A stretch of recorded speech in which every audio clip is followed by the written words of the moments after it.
Oi, pessoal, boa tarde, ou talvez boa noite, bom dia. Eu sou Fanca Santos e estou falando aqui do meu espaço, no meu escritório aqui no Instituto Aldeia da Luz, na minha biblioteca. Vamos iniciar hoje um ciclo de debates muito interessante, que tem a ver com o lançamento desse livro, que é uma pesquisa de mais ou menos quase 20 anos de pesquisa, o livro delas. E a gente aprovou um projeto na Secretaria de Cultura do Estado do Ceará, no 12º Edital das Artes, na área de literatura, para fazer uma conversa com as poetisas de cordel, cantadoras repentistas também. Eu estou usando uma blusa preta, estou de óculos, estou com um leve batom, tenho um anéis no meu dedo, um colar pequeno, sou uma mulher branca com traços indígenas, e vou ter o prazer hoje de conversar com uma poetisa extraordinária, uma produtora cultural que trabalha atualmente também com contação de história, que é a Josi Correia. Bem-vinda, Josi Correia, que vai ser hoje a nossa primeira entrevistada desse ciclo de debates. E é uma honra muito grande, Josi, você aqui.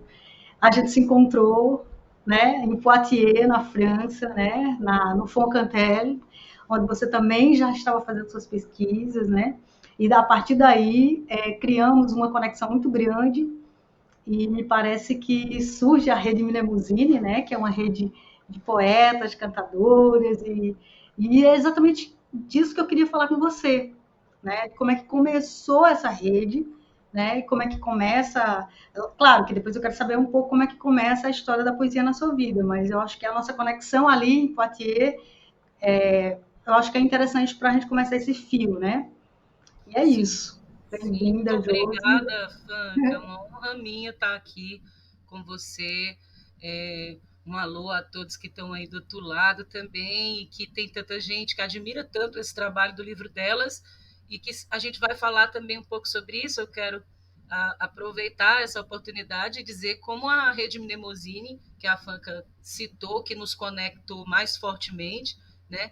Como que ela surge, e essa história tem muito a ver com o livro delas, com esse trabalho de pesquisa, que não só mudou a historiografia da literatura de cordel no Brasil, mas também impulsionou, né, assim, a revelar o que muitas mulheres já faziam, desde as mulheres de cadernos, também as mais jovens, e também impulsionou muitos movimentos, né? Eu acho que a rede foi um primeiro movimento ali, pensando numa organização de incentivo para que essas mulheres aparecessem, mas a partir daí muita coisa surgiu, e vai ser uma alegria estar aqui falando sobre isso com Fanca e com vocês. Minha autodescrição, né? Eu sou uma mulher branca, estou com o cabelo preso, mas com uma mecha grande caída do lado esquerdo, tenho um brinco longo pendurado, um colar com cores africanas, atrás de mim tem alguns livros, e é isso. Um prazer imenso estar aqui neste ciclo de debates. Fanca, tu me Sim. perguntou sobre a rede, eu já comecei, né, indicando como o livro delas influenciou. E, na verdade, a Uhum. gente se conhece há muito tempo, desde a primeira mostra Sesc Cariri, Uhum. mas sempre acompanhei o seu trabalho, né, como poetisa também, na época do Sesc Cordel, e inclusive o Sesc Sim, Cordel, projeto incrível que você bem lembrado. idealizou, né, junto com o Sesc, e que oportunizou também a publicação de muitos poetas e poetisas. Eu gosto de me autodenominar poeta também, mas pronto. Inclusive, o meu primeiro folheto foi publicado pelo Sesc Cordel em Fortaleza, né, que foi Sim. a história dos contadores de histórias. E, Josi, esse projeto do SESC Cordel nasceu no Juazeiro do Norte. Né? Na época que eu era coordenadora de cultura do SESC de Juazeiro, a gente criou esse projeto que o SESC levou para Fortaleza, para Iguatu, para Crato, e hoje ainda existe. É um projeto que tem uma grande coleção hoje. Eu acho que é um dos maiores projetos de literatura de cordel atuante ainda, que começou em 98. Eu acho que é esse projeto SESC Cordel. E que bom que você lançou Maravilhoso. nesse projeto. Acho que foi aquele do sapateiro, não foi? Esse folheto? Do sapateiro também, que eu fiz Lembro demais. depois. E é realmente um projeto que você está de parabéns, e o Sesc, que ele siga aí por muitos e muitos anos, né?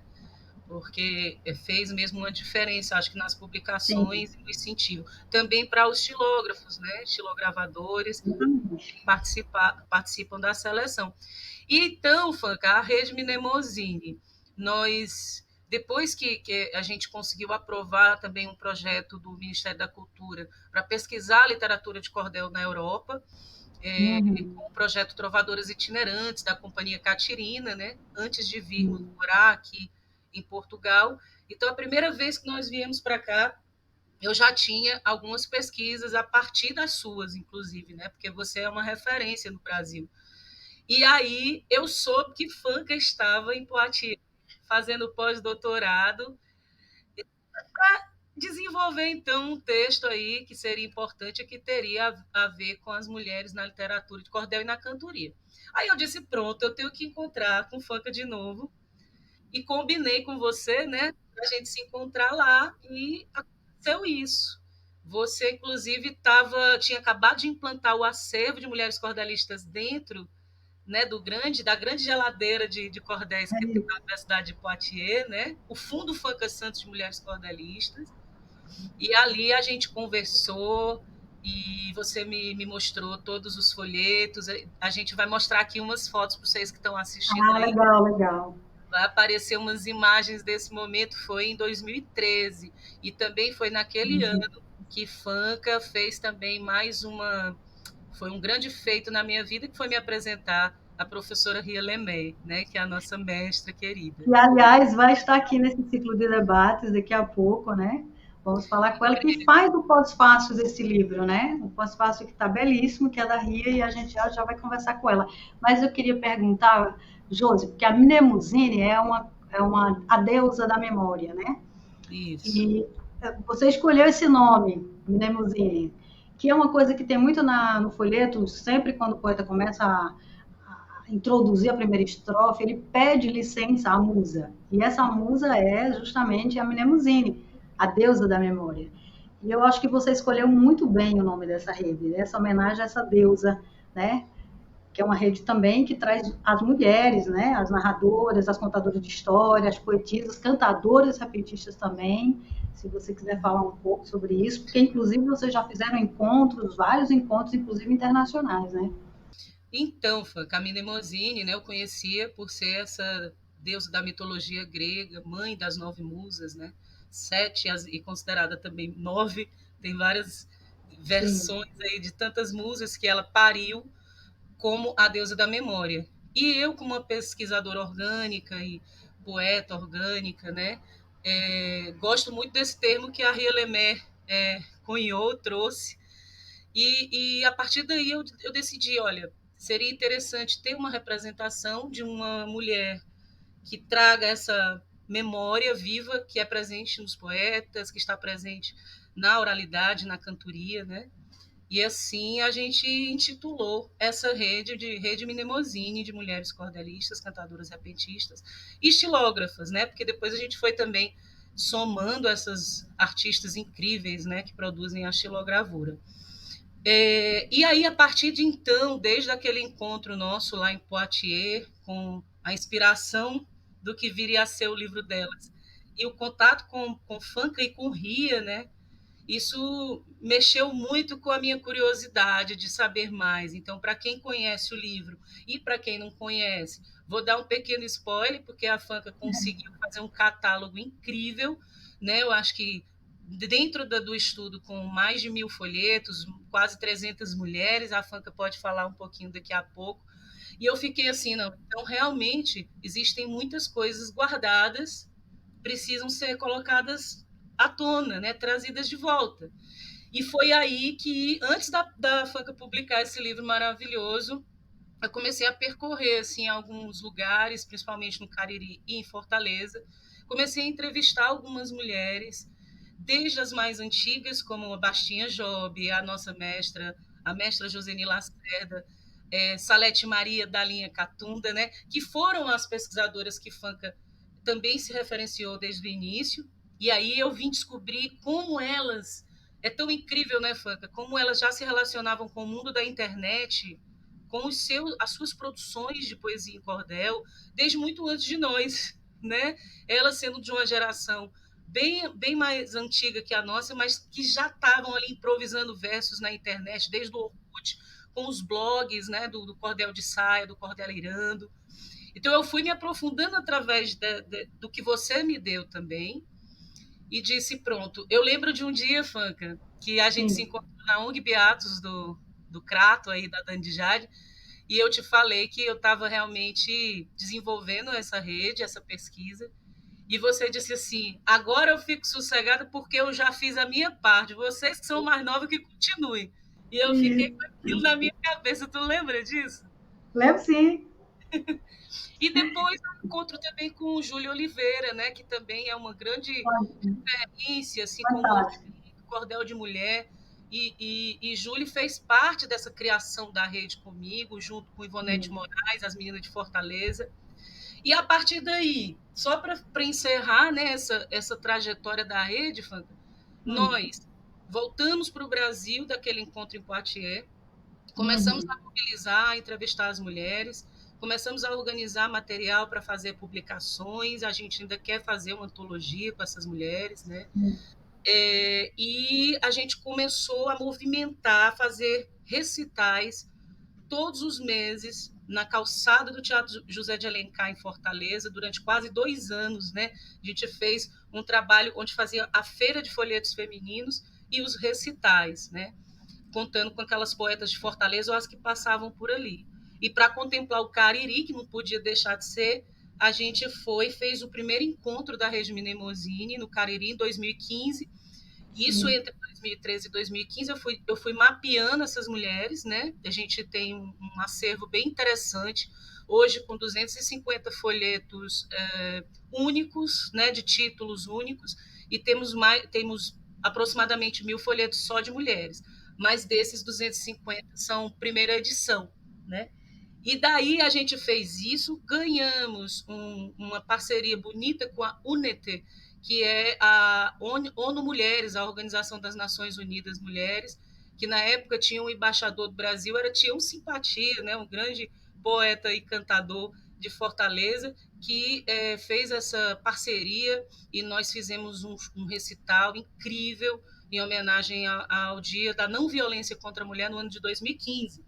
Além disso, também fomos contempladas pelo 8º Prêmio Viva Leitura do Ministério da Cultura como um projeto de referência no Brasil, né? Então foi um movimento assim nos primeiros anos muito intenso e a partir daí foram surgindo outros movimentos e outras mulheres e a gente pretende retomar em breve. Tivemos aí com você em 2022 fazendo o segundo encontro, né? No Instituto Aldeia da Luz, também em parceria com a BES no formato online. A gente deve seguir essa parceria com a BES já esse ano de 2024 para o terceiro encontro da Rede Mnemosine. Fantástico, fantástico, Josi. Você falou rapidamente do catálogo e eu peguei ele aqui, eu até já tinha esquecido, porque essa pesquisa ela pega o início do século XX e vai até mais ou menos 2012, mais ou menos. E a gente conseguiu fazer um catálogo, isso porque seu acervo já está até maior, né? Pelo que você falou aí. Ele reúne aqui 213 autoras, né, com folhetos que eu consegui coletar, né? Importante porque tem mulheres da década de 30, mulheres da década de 40, mulheres da década de 50, 60, 70 foi se ampliando, 80 começou um movimento maior, 90 já começa a ficar muito mais forte essa presença publicada, e 2000 explode, né? E também vem a Sociedade dos Cordeiristas Malditos fazendo um alvoroço danado. Então, eu consegui, durante essas décadas, foram 213 autoras, né? E eu consegui 51 mulheres autoras que foram coletadas em referências de dissertações, TCCs, etc., né? Livros, totalizando 264 autoras até aquele período. E que agora, como você continuou essa pesquisa, né? Foi bem dito naquele momento, olha, continua essa pesquisa, e você continuou, que tem um acervo maravilhoso, né? Então, a gente, naquele tempo, a gente coletou 785 folhetos, e mais 109 citados, que deu um total de 894. Você falou de 1.000 aí já, né?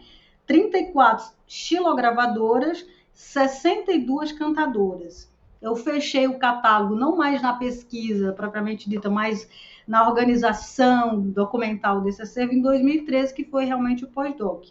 Mas você falou uma coisa interessante aí, essa coisa da mulher já está fazendo um monte de coisa, quando a gente chegou lá, ela já estava, a gente estava indo, tinha uma galera já voltando, né?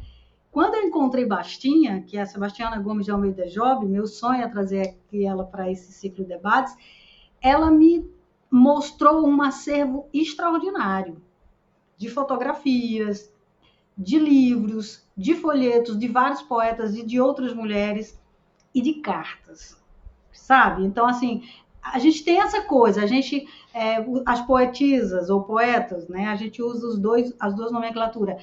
Tanto faz o folheto como a gente tem essa preocupação, digamos assim, de guardar esses registros da informação, talvez justamente porque tanta exclusão, as mulheres nunca tiveram espaço, e mesmo o cordel, né? Porque a mulher ela é duplamente excluída, né? Porque ela é mulher e está dentro de um lugar, de um cânone que também é excluído pelo cânone maior literário, né? Então, essas mulheres tiveram essa preocupação em guardar esse material. São verdadeiras bibliotecas as casas dessas poetisas, né? Sempre que eu chegava. Né? E a gente vê que você também faz esse trabalho com a rede Menemusine, criou uma rede logo enorme, né? Não somente tem um acervo, que é uma coisa que é muito importante. Hoje eu estava conversando com o poeta da Casa dos Cantadores, o seu Joemes, e ele me disse que todo o acervo da Casa dos Cantadores, lá de Teresina, foi destruído. Entendeu? Nós perdemos uma memória, gente,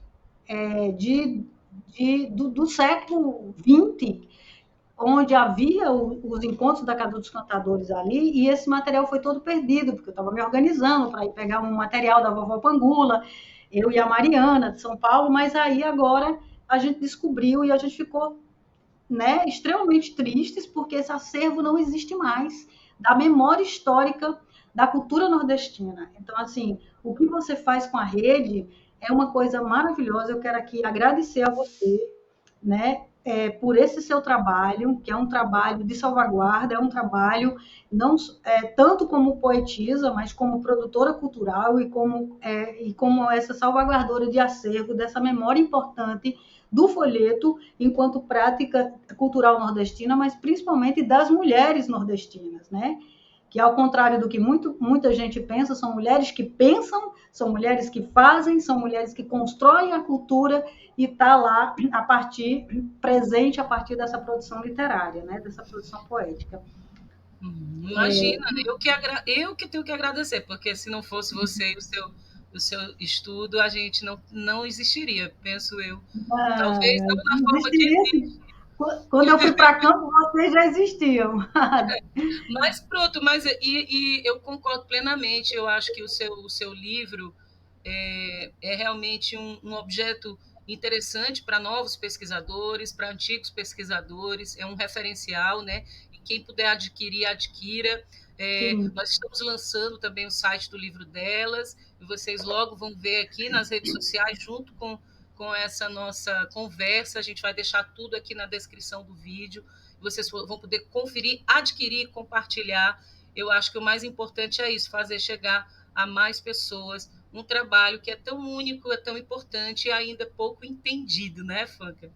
Mas nós vamos já encerrar o ciclo, né? Mas eu queria muito que você deixasse o seu depoimento, como você começou a fazer essa poesia. Isso para mim é muito importante, porque uma outra hora eu lendo um livro sobre Patativa do Assaré, e o Patativa do Assaré diz uma coisa que eu transformei num artigo, que é a mulher como transmissora da poética oral no Nordeste. O Patativa diz uma coisa que foi muito importante para mim nessa minha trajetória de pesquisadora.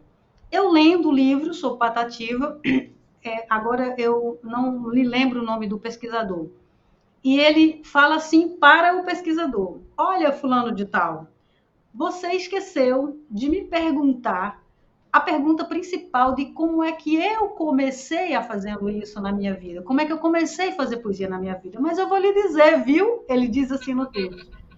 E ele disse: eu comecei a fazer folheto na minha vida quando eu vi pela primeira vez uma mulher recitando um folheto. E eu percebi que, assim como ela, eu também poderia fazer verso.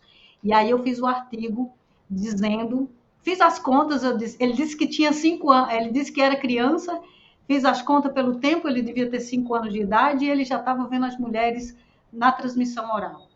Né? Que Então, coisa linda.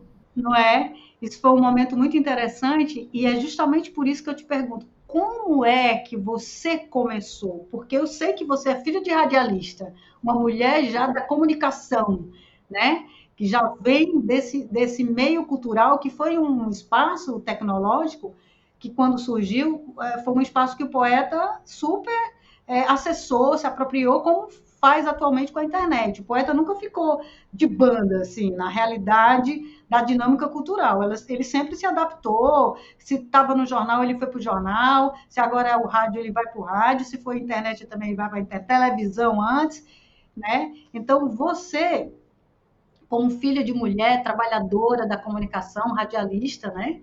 Queria saber como é que você começou esse processo na sua vida. Isso é muito importante na nossa pesquisa. Pois é, as minhas matriarcas têm muita influência, né, nisso. Eu acho que a poesia nasceu comigo, né? Nem sei se fui eu que nasci com a poesia ou foi ela que nasceu comigo.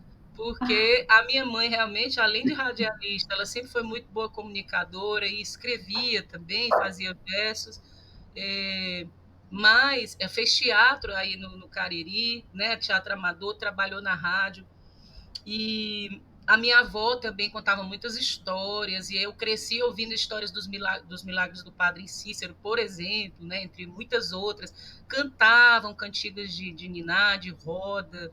Então, e eu tive esse privilégio de, mesmo tendo nascido em Fortaleza, me considero muito caririense, porque eu todos os anos ia ao Cariri, né, e vivia ali uns meses com a minha avó. E também o meu bisavô, avô de minha mãe, Padim João, que recitava verso, me lembrava muito Patativa. Quando eu conheci Patativa, logo veio aquela empatia, como se fosse a memória do meu avô, né? E aí, e depois foi uma paixão avassaladora quando eu conheci Patativa, e tive lá depois conversando com as filhas dele, né? Com Miriam, com Inês, na casa onde ele nasceu, onde ele viveu, então foi uma emoção muito grande. Então, assim, é composta, a minha vida, a minha poesia é composta de todas essas influências, né? Desde muito criança. Eu comecei a escrever mesmo por volta dos 8 anos, mas não tinha o entendimento de que tipo de literatura e poesia era. Não era o cordel necessariamente dito. Sim. Só depois de adulta eu vim e descobri que tinha esse cordel dentro de mim, né? E fui estudar mais as regras e a métrica para poder fazer jus à lira, né? E tenho aprendido sempre cada vez mais com essas mestras e mestres da minha família e do nosso Cariri, que para mim é o celeiro, né? Da poesia, pelo menos no Ceará, no Nordeste. E foi assim, comecei assim, inclusive lançando já bem tardiamente. Tem muitas coisas escritas que eu ainda vou publicar. E você escreve não só sextilha, mas escreve em décima, né? Que é É a um gênero predileta. mais. Hã? A Pois minha, é, a minha predileta é décima. É como Bastia, né? Tu disseste uma vez para mim. a Bastinha, o Patativa, né? Exatamente. E o seu primeiro folheto? Foi publicado quando? Só foi publicado em 2012. Eu já tinha escrito há alguns anos, mas em 2012 pelo Sesc Cordel. Nós tivemos em São Paulo no Encontro Contador de Histórias lá Boca do Céu, também fazendo um lançamento, foi bem bonito, né? Já falamos muito desse seu trabalho junto com a rede também em vários canais dos contadores de histórias, e hoje em dia, como contadora de histórias, sempre gosto de trazer poesia, conto mais poesia do que o conto em prosa.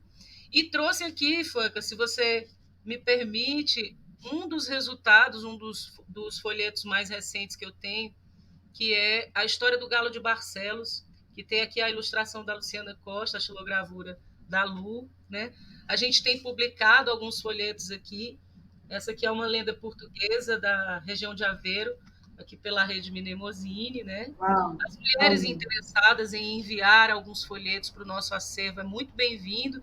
A gente tem uma parceria com a Universidade do Algarve, levando os folhetos também para lá, para consulta, para pesquisa. E eu queria terminar essa conversa recitando um poema, Sim, pode ser? por favor, Eu vou recitar o Galo de dessa Barcelos. Para quem não conhece, é uma lenda portuguesa da Idade Média, que a nossa mestra Ria Lemé me contou a história. A primeira vez que eu cheguei em Portugal, para todo lado que eu olhava, vi um galo. Era estátua de galo, era como é? Pano de enxugar prato, era tecido de mesa, tudo que os é. souvenirs, tudo com galo. Eu digo, meu Deus, só pode ter uma história boa atrás disso aí. E aí Ria me presenteou com um cartãozinho postal em inglês com um resumo da lenda. E eu disse, pronto, vou traduzir e vou fazer um cordel disso. Então, isso tem essa relação com a nossa conversa de hoje, com toda essa história das nossas trocas e aprendizados, entre o livro delas e a criação da rede, e a poeta que me compõe. O Galo de Barcelos está escrito em 10º estilo de martelo agalopado, viu? Que pode Uau. ser cantado. Ele diz assim: Olá. é o galo um bichinho interessante, imponente, indecente, bem machão, cantador, enxerido e garanhão, traz no peito seu canto tão possante. Desde os tempos do tempo mais errante, bem citado da boca de Jesus, que morreu humilhado numa cruz pela traição fatal de Iscariote, e do canto do galo fez-se o mote, pereceu salafrário e sem luz. O galo se espalhou por toda a terra, em cada continente ele cantou, feito rama no solo se espalhou, despertou cada sol da nova era.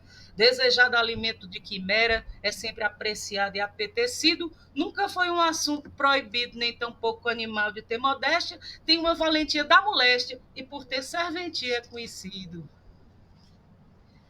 Peço a bênção de todo ser divino para o meu canto soar como num disco. Eu peço a proteção de São Francisco para contar a história do menino. Nos caminhos de um povo peregrino, na estrada que leva a Compostela da Galícia, cidade muito bela, que pertence à região da Espanha, onde a minha alegria é tamanha e a fé em Santiago se revela. Mas foi numa cidade portuguesa que na Idade Média se travou, um engano terrível se passou e um milagre da santa natureza. Pois quando a verdade há a certeza, a mentira perjura o opressor, alimenta o engano e causa dor. A qualquer ser humano injustiçado, muitas vezes disfarça de logrado, mas no fim sempre perde o seu valor. Uau. Esta história em martelo agalopado que na Idade Média aconteceu sobre um jovem que ali quase morreu por um crime que fora condenado. Ele então, se sentindo injustiçado, apegou-se rogando numa cruz pelo grande discípulo de Jesus durante o caminho de Santiago, e a verdade divina já lhe trago, pois o galo cantou trazendo a luz. Este jovem galego peregrino, ao passar por Barcelos, Portugal, alguém desejou fazer-lhe o mal, acusando de roubo tal menino. Pareceu-lhe um soco do destino, e seu pai, que ao filho conhecia, quanto mais explicava, mais perdia, para justificar sua inocência. O juiz proclamou com impaciência a sentença cruel da hipocrisia. Os soldados levaram o tal rapaz para o meio da praça sob a forca. Lhe veio um gosto amargo pela boca e ele, olhando para o céu, pediu a paz. O último pedido que ele faz é voltar a falar com o juiz. Os soldados levaram-o infeliz, como era direito de clemência, e chegando diante da excelência, esse jovem bradou tudo o que quis. O juiz não queria essa defesa e estava contente e almoçando. E o jovem, coitado, soluçando, apontou para um galo sobre a mesa.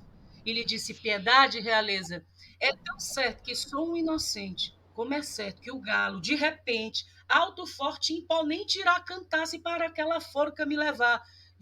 Estarás enganado certamente. O juiz ignora aquele nome e se volta a comer tranquilamente. Só não quis mais provar do galo quente, pois o medo na mente lhe consome. Se provasse do medo que lhe come, certamente não lhe faria bem, nem tampouco contaria a ninguém o que sua consciência lhe dizia, e se fosse uma cobra lhe mordia, o juiz não quis mais comer também. Toda a gente na praça ouve o badalo, ecoando a marcha do menino, no seu último passo peregrino, a corda no pescoço e o estalo. Quando ouviu-se de longe a voz do galo, o juiz em disparo vai à praça a fim de evitar uma desgraça, e o milagre comprova a verdade, pois o galo cantou naquela tarde, e ao jovem inocente ele se abraça. Felizmente a tal corda se partiu, a madeira gruiu em sua defesa, pelas forças da santa natureza, nada lhe aconteceu, nem se feriu, e os olhos do povo que lhe viu se encheram de água e de emoção. Todos foram pedir o seu perdão, e o rapaz com seu pai num tom divino, o badalo ecoou um novo sino, e o povo os seguiu com devoção. Chegando a Compostela, pai e filho se prostraram diante da igreja, alcançando essa graça benfazeja, enxergaram na cruz um grande brilho, se voltaram ao caminho andarilho, decidiram voltar até Barcelos, e sob a proteção dos anjos belos, construíram ali lindo cruzeiro, em louvor a seu santo padroeiro e à Virgem Maria dos Flagelos. Já que agora a minha hora é chegada, para dar despedida eu me aprumo, vou seguindo na trilha do meu rumo.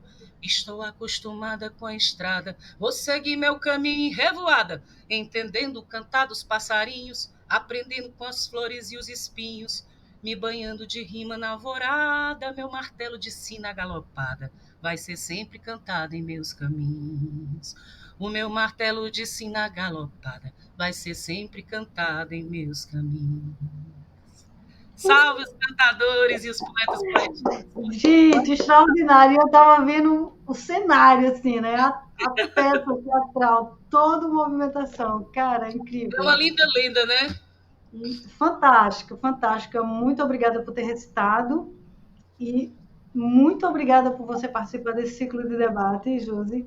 A gente está abrindo hoje contigo e, para mim, assim, reviver esse momento está sendo muito emocionante. Muito obrigada mesmo. A gente vai continuar, né, nessa conexão. Estou querendo fazer no final uma mesa mais completa, né, com várias mulheres, e espero que você esteja junto com essa mesa maravilhosa para a gente celebrar a poesia nordestina, as mulheres nordestinas, né, e elevar a nossa consciência para que a gente possa estar realmente fazendo trazendo essa memória, dando essa justiça epistêmica a essa memória que ainda está discriminada, ainda está excluída, né? Sobretudo a presença feminina. Então, a sua presença, a sua produção literária engrandece esse campo. Eu sou muito, muito honrada de estar aqui com você. Gratidão. Honra toda minha querida Ave Maria. Só gratidão aí para você, para todo esse projeto e parabenizar também toda a equipe, né, que está envolvida nesse projeto, nessa realização, todas as poetas, cantadoras que estão no livro, os pesquisadores e tudo mais, que a gente possa sempre dar esse valor e esse crédito a cada um. Sim. E dizer que a honra é minha estar aqui abrindo esse ciclo de debates, né, sobre esse trabalho genial do livro delas, e vou estar assistindo a todos, convido a todos para seguir conosco nas próximas edições e acompanhar nas redes sociais o livro delas. Gratidão, Fanca. Obrigada, então, e até já. Até já. Obrigada, obrigada, obrigada.